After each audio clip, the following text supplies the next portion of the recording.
Some of the topics that we are going to be discussing include implementation science. This is going to happen for the very first time that we are having a whole session on implementation science. It's a new in AORTIC conferences.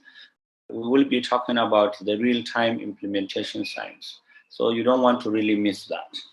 Again, we will be talking on cancer genomics, which is also going to be the second time that cancer genomics is going to be discussed. You do know that in AORTIC, we have developed the special interest group on clinical trials and cancer genomics. We've had a conference in February on cancer genomics, which has drawn a very large crowd. And this time is going to be bigger. So cancer genomics is one of the key topics that we should be discussing at the virtual conference of AORTIC in November. We shall be talking about also clinical trials, neuro-oncology, and especially e-learning. E-learning is very critical. E-learning is very critical in the sense that a lot of publications as well as our documents and so many of our articles are on e-platforms. So e-learning is very critical. We want to make sure that the African scientific community are abreast with what is obtained in e-learning. And as a result, e-learning is going to take a very center stage.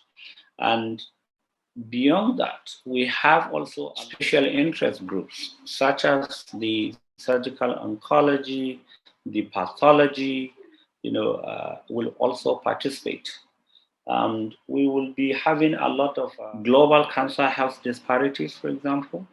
We'll be also discussing things like publication in global oncology and key things that are now happening in Africa, such as biobanking and pathology reporting will also be discussed.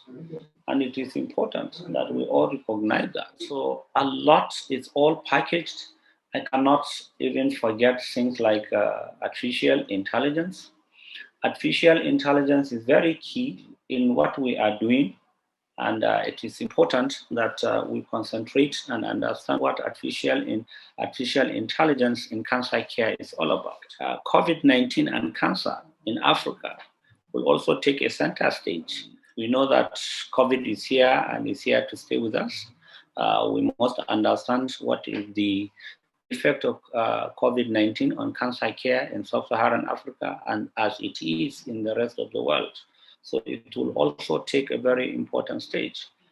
Of course, women's cancer.